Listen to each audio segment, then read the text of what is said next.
And top stories coming up here on GMSA 9. But first, we begin with late-breaking news. San Antonio police are investigating a crime scene at the Belden Apartments over on the city's northeast side. It's all happening right now in the 7500 block of Harlow. That's not far from I-35 and Walsham Road. Stephen Cavazos is live on the scene. And Stephen, can you tell us what's going on out there? Mark, Stephanie, we are still waiting to confirm information with San Antonio police, but this is a very active scene this morning. We have spotted a body that is still out here, so it does appear that it looks like they may be investigating a crime scene out here, but we are still working to learn some information. Let's show you what we have going on over here. You can see that we have several investigators that are out here. What we've spotted is that they've been talking to a few people that live in these nearby apartments. This is the Belden Apartments, and it looks like they're just trying to find out some information right now, but we can tell you that there is a body still out here on the scene. Looks like the medical examiner also just arrived not too long ago, but we are still working to get some information right now. We did speak to a few neighbors here in the area who did say that they heard gunshots a few hours earlier, sometime around 6:30, but we again are working to get that information and bring you the very latest. But there is a body that is in the parking lot of the Belden apartment complex, and it looks like the medical examiner has just arrived. Investigators are still out here speaking to residents nearby, working to gather information. Of course, stay with us as we bring you the very latest on air and online. Stephen Cavazos, KSAT 12 News. Thank you, Stephen. All right, let's go ahead and take a look outside with live cam this morning. We're at about 72 degrees, a little humid, and a lot of rain here and there. Yeah, you know, the rain popped up this morning. It was heavy for a time. It made the morning commute a little hairy, but the rain's starting to move out, and we're seeing some of that heavy rain move out to the north and east. As we get into the afternoon, there will be some more chances for downpours. It's been a soggy stretch here. Things will dry out as we get later into this week. Let's look at the radar right now. You see the showers out near Bastrop, LaGrange, Giddings. So yes, it's moving away to our north and east. Still a few showers left in eastern parts of Kendall County, but here in San Antonio, it's just wet roads at this point. The rain has ended, and you know, with all that rain, the mold is kicked up in a big way. It's very high, 13,720. So if mold's something that gets to you, beware. It is very high today. Temperature-wise, 73 at the airport, 72 Randolph, 70 Bandera, 70 in Tarpley. Mostly cloudy skies to go around, and that'll be the case through much of today. Rain chances probably a little lower next couple of hours. We sort of stabilized a little bit, but once we get some sun back into play here by the afternoon, 40% chance of showers and storms. Some downpours could produce some heavy rain. We're going to take a look ahead to the Memorial Day weekend, plus have a look at some of the rainfall totals coming up here in just a few minutes, guys. Thank you, Justin. And taking a look at TransGuide right now, traffic is flowing with wet roads around town. We'll keep an eye on this for you as we look at more TransGuide cameras. Rain, again, has kind of moved out of the area, so it looks like the roads are actually drying out the more traffic we get. Not too bad. Well, drop that Twinkie. Half of Americans are hiding their favorite snacks from their family members. That's right. This study, for me, it's close to home. So it says if you can never find the good snacks at home, it's likely because you don't know the secret spot. A survey of 2,000 American snackers reveal nearly half, 48%, have stashed their favorite treats in hidden spots around the house. Many admit they have no plans to share them with the rest of their family. 46% of those who have hidden snacks said they simply don't want to share, while 53% said the people they live with would eat them all if they knew where to look. I agree. Conducted by one poll on behalf of Stuffed Puffs, researchers discovered among respondents who admit to hiding snacks that 69% say they still do this at home, and over 7 in 10 add their snack stash has been discovered by someone else at some point, pushing the average person to move them 4 times to try to keep it a secret. Let's dig a little deeper, Steph. When it comes to who's guilty of finding these snacks, it's actually a tie. Both 71% of partners and kids rank as the biggest culprits for discovering the snack piles or hidden snack piles around the house. I asked Steph if she hid snacks from her husband and her daughter, and she said yes. And what do you hide from your family? Mainly chocolate. Chocolate. Otherwise, it would be gone completely. Right. But I've been found out by both of them. Oh, really? On different occasions. So I've been keep moving around. Where did you hide stuff? Well, I mean, I haven't hidden it like completely. Mm-hmm. I've just made it a little more difficult, and they worked a little harder, and I guess the reward is they get the snack. Right. Yeah, I used to hide stuff on higher shelves when my kid was younger, and one of them was Twinkies, and it was right there in the headline. But But, So that speaks to you now as he finds well. everything that he's taller than me, so he can have it. There's no hiding it There is no anymore. hiding it. Let's take a look at today's 9 at 9. A child is believed to be the only survivor of a cable car crash in northern Italy. 14 others were killed Sunday when the cable snapped near the top of the mountain. At least 15 people were killed after a volcano erupted in the Congo overnight. Crews are still searching for 170 missing children. At least 21 runners are dead after attempting an ultra marathon during extreme weather conditions in China. Some runners of the 62-mile race suffer from hypothermia, while others could not be found. A manhunt underway in New Jersey after someone opened fire at a house party, killing 2 and wounding 12 more. The state's governor expected to speak on the incident today. A San Antonio community came together Saturday to honor the short life of baby James Chida, as this comes in nearly a month after his remains were found at a West Side mobile home park where he lived with his mother. House Bill 9 is headed to Governor Greg Abbott's desk today. It would increase the penalty for protesters who block roadways and emergency vehicles. The bill is in response to last year's nationwide protest against police brutality. New questions about the origin of the coronavirus. The Wall Street Journal says 3 researchers at a lab in China were hospitalized in November of 2019, weeks before China said the disease first appeared.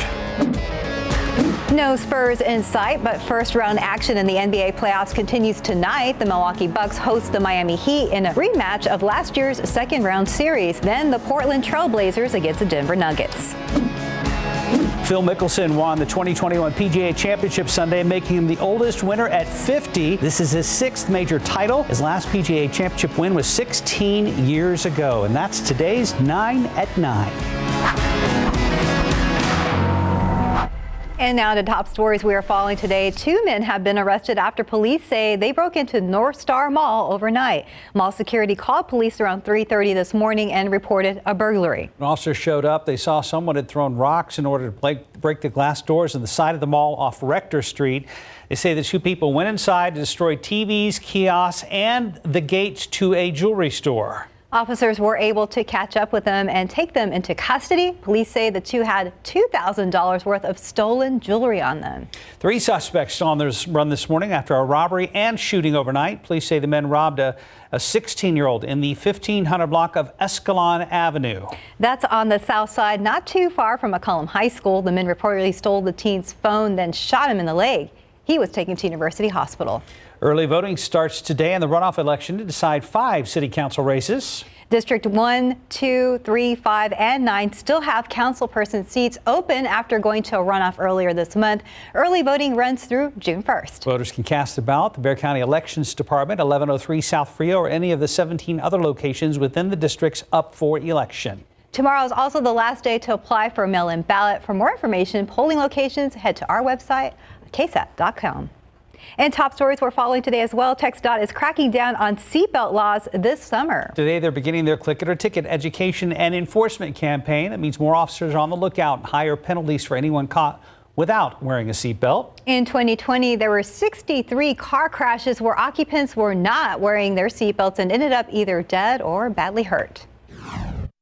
Well, Click It or Ticket is very important because Texans are still needlessly suffering serious injuries and dying in traffic crashes because they're not buckled up. In fact, Texas has not seen a deathless day on our roadways since November 7th of the year 2000. We need everybody's help in order to end the streak. Wearing a seatbelt reduces the risk of death in a car crash by 45%. TxDOT says their Click It or Ticket initiative has saved more than 6,200 lives. The campaign will continue until June 6th. Metro Health has another shot for people to get the COVID vaccine. They are hosting a vaccine clinic right now until 5 out at Antioch Sports Complex. That's at 314 Ross Street? Yes, Ross Street on the east side. The first 500 people get a Fiesta medal. In your morning headlines, another volcano erupting, this time in the Congo, and a disturbing story out of Maryland that involves a shooting and a fire. Anti-Semitism attacks are on the rise, and Phil Mickelson, now an inspiration for the young and the older. David's here to explain it all. We love it when somebody on some pro sports level is 50 or older and beats up on the little guy, the 20-year-olds. And that's what happened yesterday. Great stuff. We'll show you the crowd that engulfed him in just a second. But first, we talked about this at 9, on the 9 at 9. You're looking at the fire and smoke from that volcano that exploded in the eastern part of the Democratic Republic of the Congo. This is happening outside the city of Goma. Here's why that's significant. Back in 2002, the same volcano erupted and ended up killing some 250 people. The daylight pictures show the expanse of lava flow from the volcano. That lava is not headed towards Goma, though, at least not for now, but it still has destroyed some structures. Some people having to leave their homes. You can see when they get real close to the fire and the flow, that fire you can see through the rocks there. All right, this next story may be disturbing to some of you. Baltimore County 911. What is the address? We just had a house blow up, and the house next to it is on fire. There's a million people. There's no fire. We can't go fire. I need you to get in the house, close the door, and duck below the windows. Shots fired, shots fired, shots fired. Yeah, you're looking at scenes of this crime in Baltimore through body cam footage of fire and shooting happening back on May 8th. At some point, 56-year-old Everton Brown set his house on fire. Police believe he did that before he went to his neighbor's house.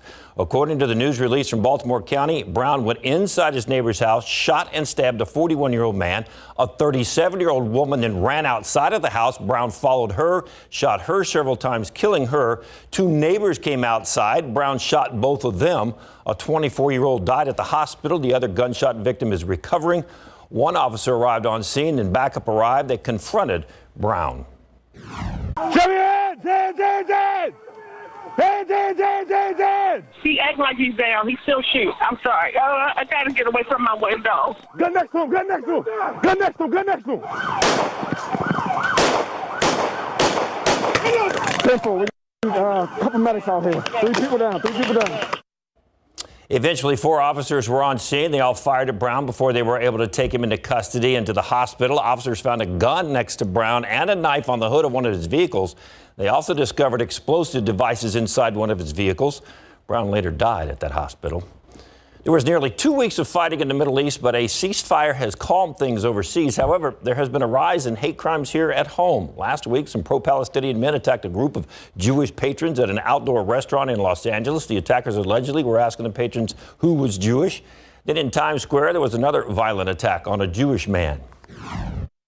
We have seen a dangerous and drastic spike in anti-Semitism here at home in just the past week to 10 days. According to the Anti-Defamation League, there has been a 50% increase in anti-Semitic attacks last week. And finally, I have to show this to you again, a crowd that just swarmed Phil Mickelson. Yesterday, you could barely see him walking up the 18th fairway at the PGA Championship at Kiawah Island in South Carolina. They just engulfed the guy. He said that moment was slightly unnerving, but exceptionally awesome.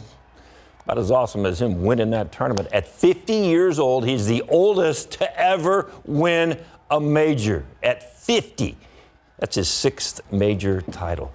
Once again, beating up on all those 20-year-olds and 25-year-olds and 30-year-olds that are expected to just walk off with this thing. And he's like, nope, ain't happening. I'm taking it home. David, you remember when 50 sounded old? Let me think. How long ago was that? We no longer feel that way, do we? No, but yeah. We're happy for Phil. Yes, that's awesome. Well, congrats to Phil, but you keep looking at Justin. I'm like, Justin's not in his 20s anymore, though. True. Because he's going to say something about old people. No, he won't. He usually does. He respects his elders. Wow. On Mondays, Wednesdays, and Fridays. Thank you, David. That's why I always wait for him to say something. I know. 9:12 right now, about 72 degrees. You're watching GMSA at 9. Those gaming systems like PS5, Xbox, and Switch fly off the shelves and rarely come back. That's because the technology it takes to power them up isn't so easy to come by. We'll explain why a little later on GMSA at 9. Plus, RJ Marquez joins us later on to break down everything we missed on KSAT.com, from a turtle rescue on the coast to a new drive-through experience coming soon.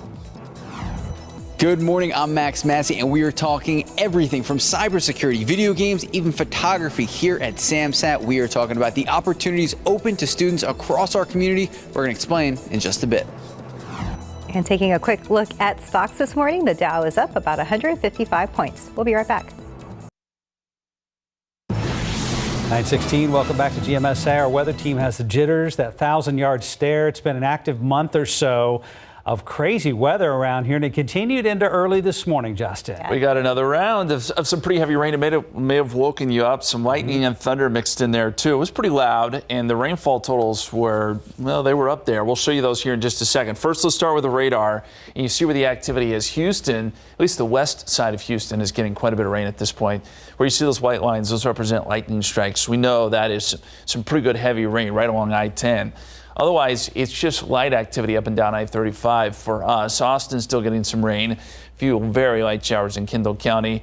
And a little closer to look here, places like Bastrop still getting some rain. Buda, Kyle, San Marcos. And then further down here in San Antonio, things are pretty quiet. The rain has cleared out. We still do have a few very light showers along 281 there in Comau, and some left over in Kendall County as well.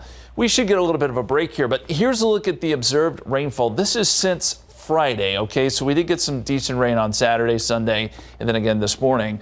So the airport at 1.4, Bernie, you're closing in on 2 inches, Medina Lake, half an inch, 2.07 in Gonzales, DeWitt County, 2.87, Hallettsville, 1.84, Victoria, 3 inches. We could go on and on here. The numbers are really pretty good looking. 2.08 Medical Center, 2.52 Fair Oaks Ranch, 0.72 out in Alamo Ranch, St. Hedwig, 0.52. A lot of that rain that you see in that corridor there along I-10 came this morning. So the airport is now at 13.2 for the year. We're about 1 inch, 1.36 above average, doing pretty well. Here's the situation right now. Still reporting some rain at the airport, although, again, things primarily cleared out. It's just cloudy skies. 73 degrees here, southerly winds at about 3 miles per hour.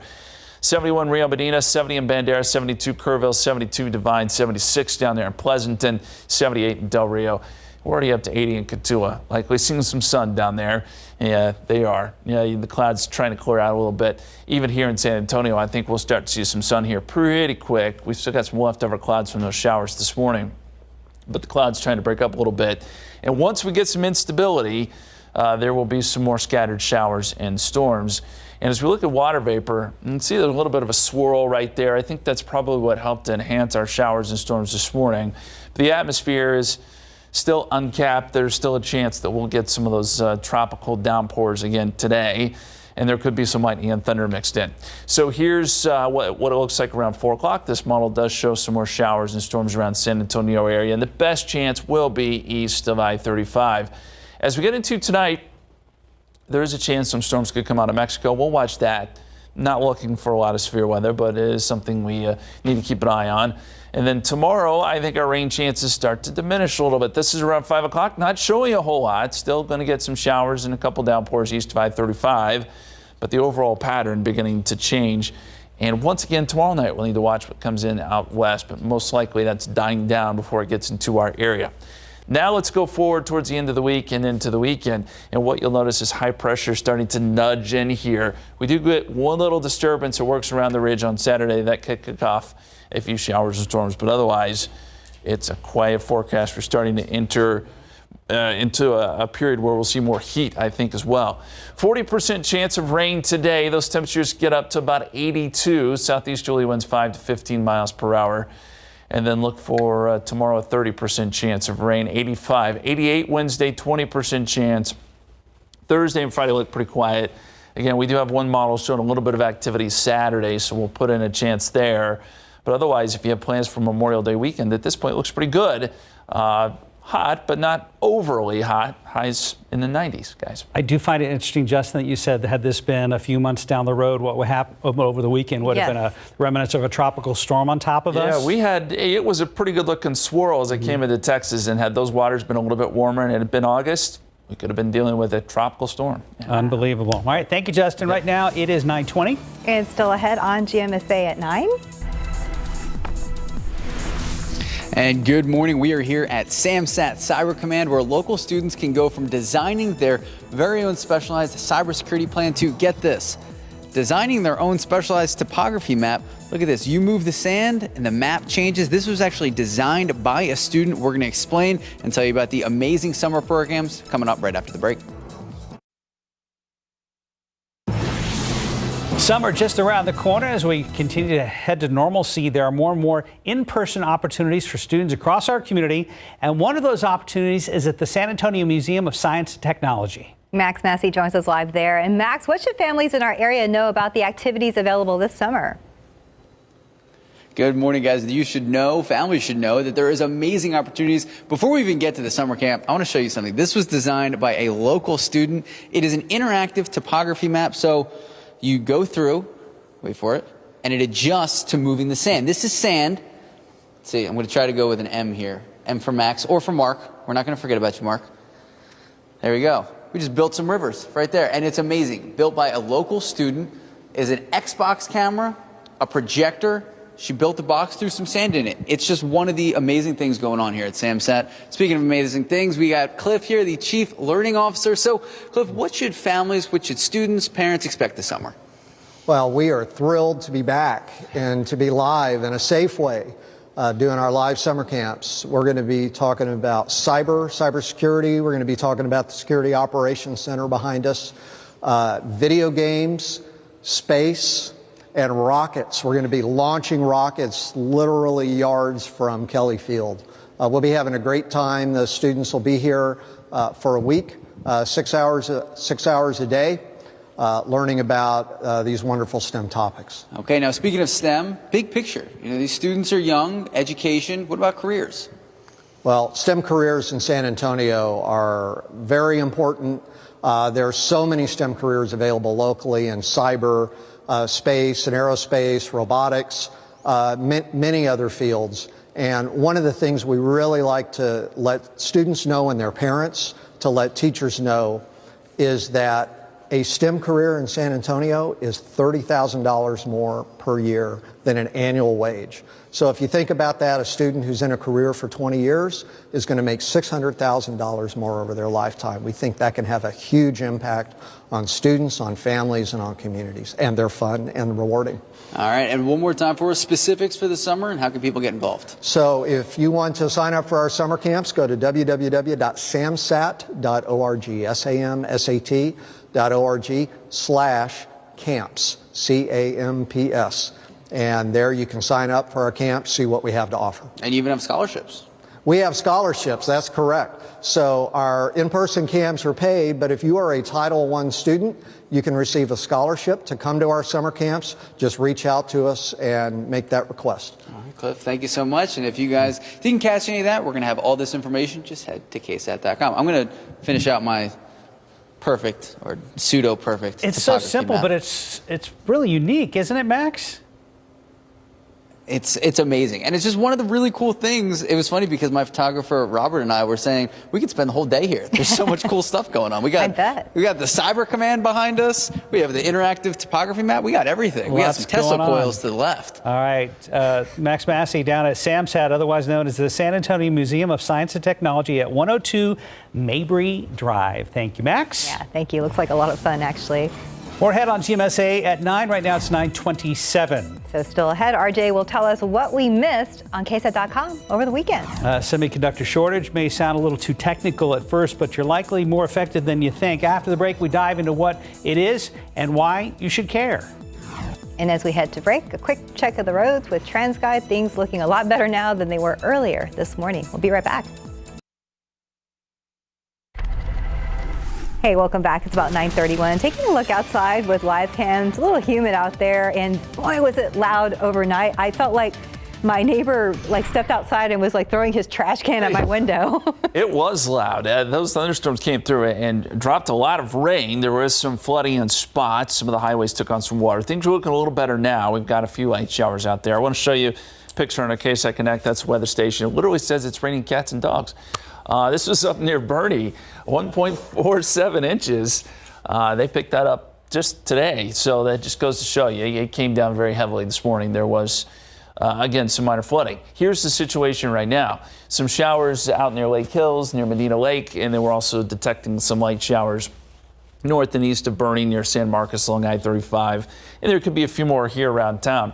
If we do get some sun, which I think we will, We'll get some more scattered showers and storms a little bit later today. Here's the big picture across the state of Texas, and you can see it's fairly wet for the eastern half of the state, with showers and storms stretching from San Antonio all the way up to Omaha, Nebraska. So this is that plume of moisture that's just getting pulled northward, and that was good tropical moisture. It'll still be around today, 40% chance of rain through 5 o'clock. We'll see the rain chances taper off a little bit tonight. And in general, we'll see the rain chances taper off as we get later into this week. Today marks an anniversary, an important anniversary. We're going to take a look back at that coming up here in just a few minutes, guys. Thank you, Justin. Roads are starting to dry out. We still have some puddles here and there after those overnight and early morning showers and thunderstorms. I-10 West, lots of bright sunshine, and they're still drying out over there by North Star Mall. And have you ever wondered why those new gaming consoles are so expensive and hard to come by? Well, maybe you've struggled to get a new laptop or electronic device to get you set up to work or learn from home. That's likely because of that semiconductor shortage, an issue that directly affects you and your day-to-day life, whether you realize it or not. So how did we get to this point, and more importantly, where do we go from here? Myra Arthur has a closer look. It's been a challenge with sellouts and things not being in stock. We've been having issues actually trying to get a graphic card. It's affecting all production of any type of vehicle I'm trying to buy, so the supply is very much down right now, which is driving the prices up. If these complaints sound familiar, it's likely because you've seen the headlines. Story after story, day after day, detailing the fallout of the global chip shortage. What kind of chip, you ask? We're talking semiconductors.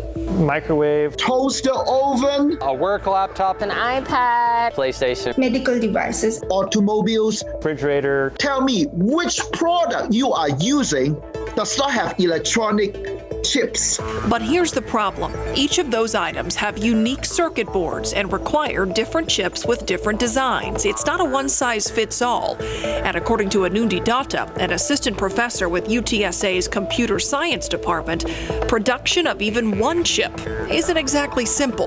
The whole thing is definitely automated and very highly sophisticated. And there's like thousands of steps. Globally, more than 1 trillion chips are made each year. That covers the roughly hundreds of chips used by any one person. So why are we now running low?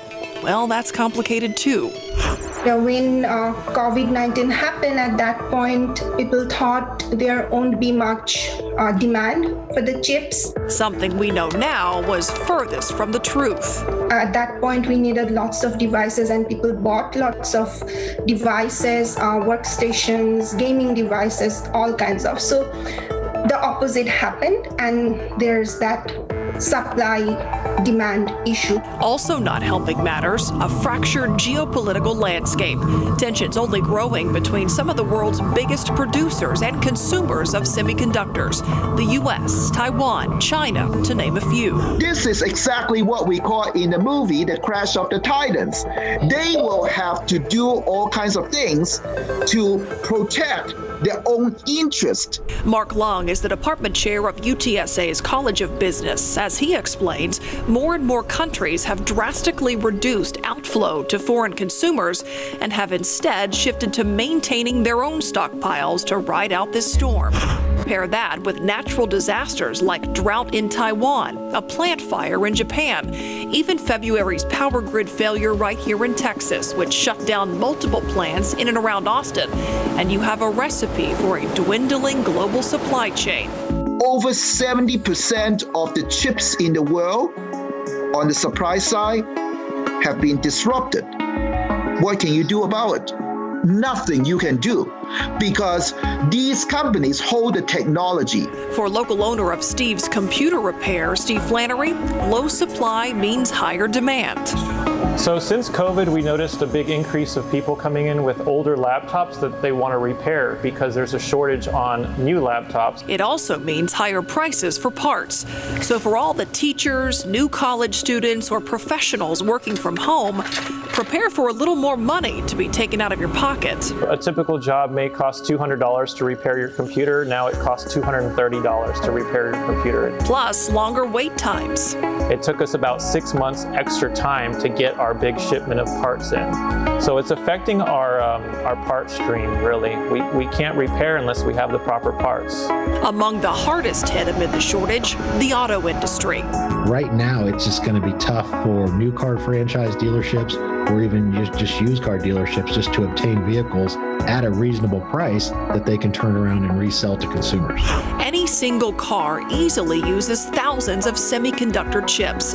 They're crucial to modern vehicles' multiple electronic interfaces, which, according to a 2019 analysis from Deloitte, make up more than 40% of a car's total cost. I've been in the car business now closer to 25 years, and I don't ever recall seeing a supply chain issue like this for anything. As Executive Vice President of Operations at swapalease.com, an online marketplace for auto lease transfers, Scott Hall has seen firsthand the impact of the chip shortage.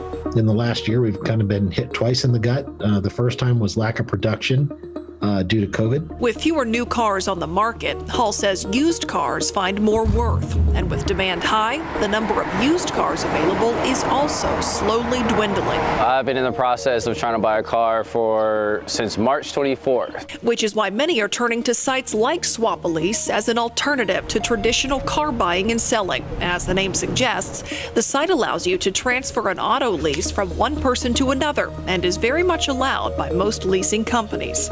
We've had just an absolute surge in buyer interest on our website, which again kind of directly proves to me that we're seeing people out there, looking under different rocks and looking for new ways to obtain a vehicle. The future remains uncertain as to when we can say production has returned to normal. And the fact is that normal won't look the same as it did before.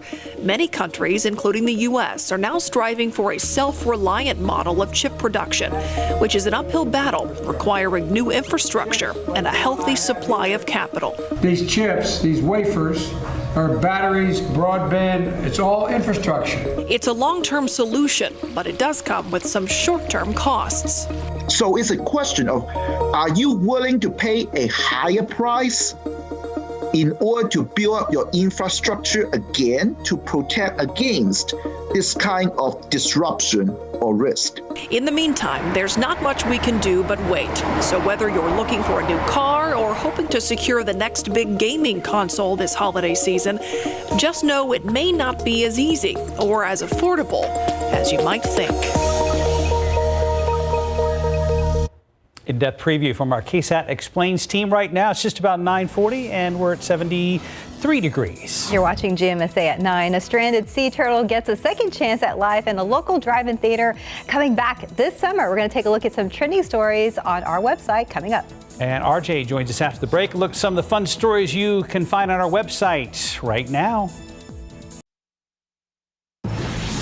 We'd like to clarify something we mentioned earlier in this newscast, that Fiesta Metro Health Vaccine Clinic happening today is actually happening out at the Knights of Columbus Hall. And that's at 5763 Ray Ellison Boulevard on the southwest side, and it's going on from 10 a.m. this morning to 6 p.m. today. Free Fiesta medals to those who get vaccinated. First come, first served basis while supplies last. We apologize for the mix-up, but again, it's happening today, 10 to 6. Knights of Columbus Hall, 5763 Ray Ellison. And there are a lot of Fiesta medals this year. Weather Authority has your own medal, right? Yep. Adam Caskey has a medal.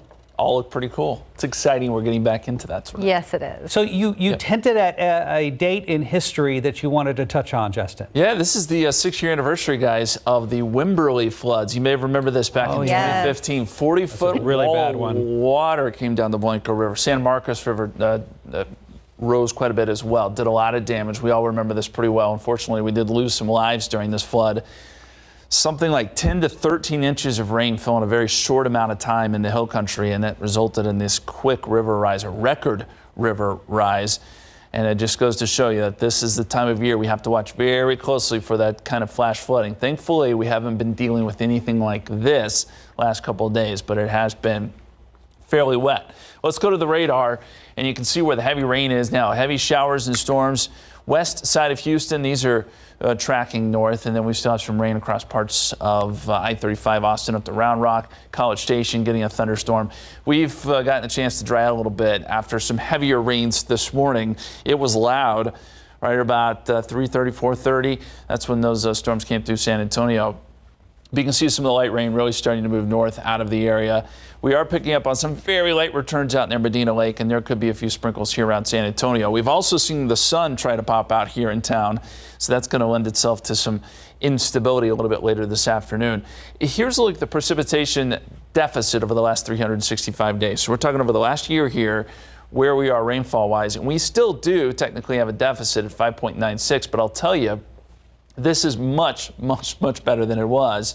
We are improving, and it's all because this month and the end of April and May have been really good to us as far as rainfall goes. But there still are some pretty hefty deficits as you get up into the hill country. As you get closer to the coast, actually looks pretty good. They've got caught up with rainfall after all the heavy rain last week or so. Right now, mostly cloudy skies, 73 degrees at the airport, southerly winds at about 3 miles per hour. And there's a look at the cloud cover. So we are starting to see some breaks out there, mostly cloudy for the southern half of Bexar County here. But as you get down into Atascosa County, sun is popping out. We should see some sun this afternoon, enough to push us up into the 80s. It'll be humid too, so it'll feel a little bit warmer than that actual air temperature. 73 Randolph, 72 in Seguin, 75 Honda with mostly cloudy skies there, and 80 right now in Cotulla, the warm spot. Dew points are in the 70s. It is extremely sticky. That doesn't really change the next couple of days. And you can see across the state quite a bit of rain stretching from Oklahoma City all the way down to Houston and San Antonio as tropical moisture continues to get lifted north. For today, 4 o'clock shows scattering of showers and storms, especially east of I-35. Tonight we'll watch for a few storms out west. Some of those could get close to the Rio Grande, but mostly dying out, I think, before they make it into our area. And then tomorrow, about a 30% chance rain. We're starting to see the rain chances come down some. And once again, tomorrow night, we'll watch what happens out west as a few storms may try to work in from the west, but they should be dying down. Very quickly as we go forward in time, high pressure begins to build in. This means a much, much quieter forecast. One caveat, one little storm system moves to our north on Saturday. That may kick off a shower or storm. Today, 40% chance of rain, mainly during the afternoon. We'll go 30% chance tomorrow, 20% chance Wednesday. Quiet conditions Thursday and Friday, and another slight chance on Saturday, although Memorial Day weekend at this point looks pretty nice. Quiet, temperatures right around 90 degrees, guys. Nice and hot. Thank you, Justin.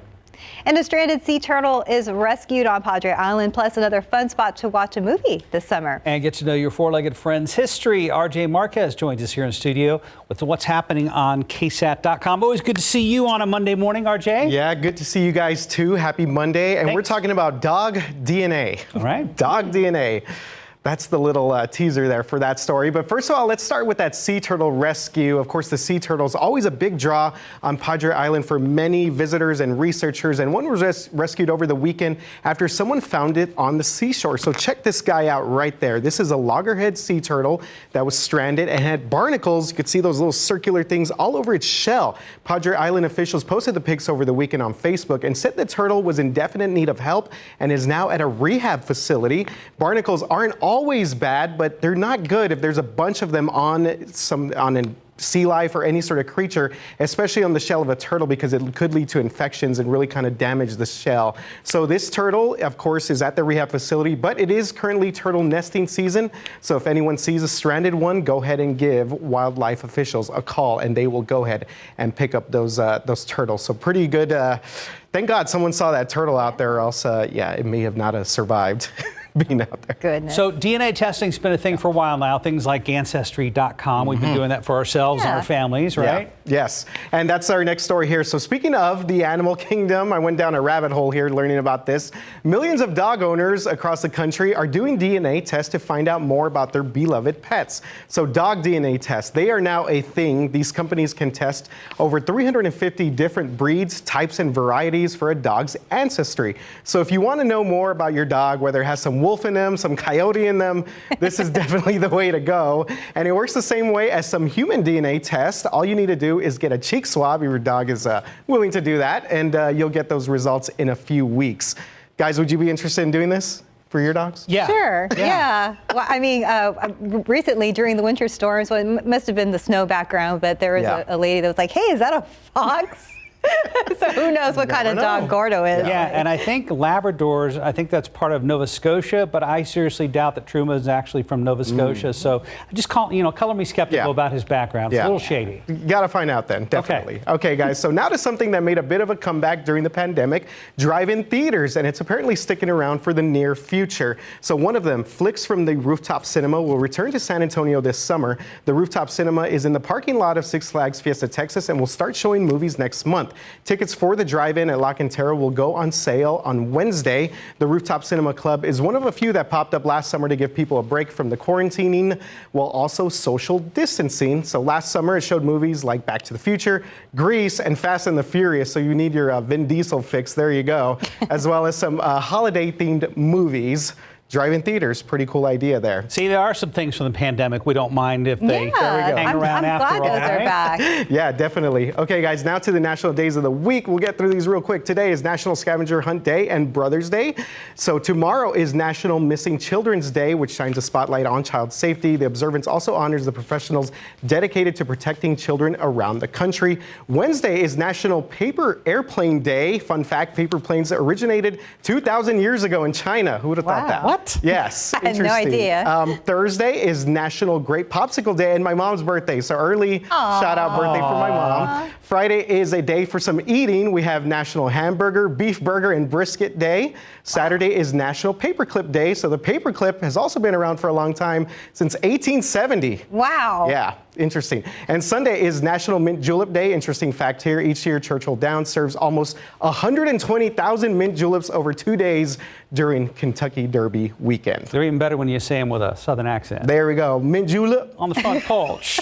Thank you very much, RJ Marquez. Thank you, RJ. All right, we'll be right back. It's 9:51. Reproductive trends in the U.S. have been shifting for years, and now women could have more time to become pregnant than in years past. Today at noon, why health experts say it's becoming easier for women to have children later in life. On this week's Teacher Spotlight, a local instructor from a nonprofit codes games and lessons from the ground up to get kids excited about a future in coding. The story tomorrow on GMSA at 9. All right, thank you, Alicia. All right, so folks can now monitor their digestive health thanks to a high-tech toilet that studies their as it gets flushed down the drain. So scientists at Duke University say the device dubbed Smart Toilet could help treat millions of people who live with potentially deadly bowel diseases. It can be fitted within the pipes of an existing toilet. Okay, here's the scoop. It snaps a picture of a person's when they flush.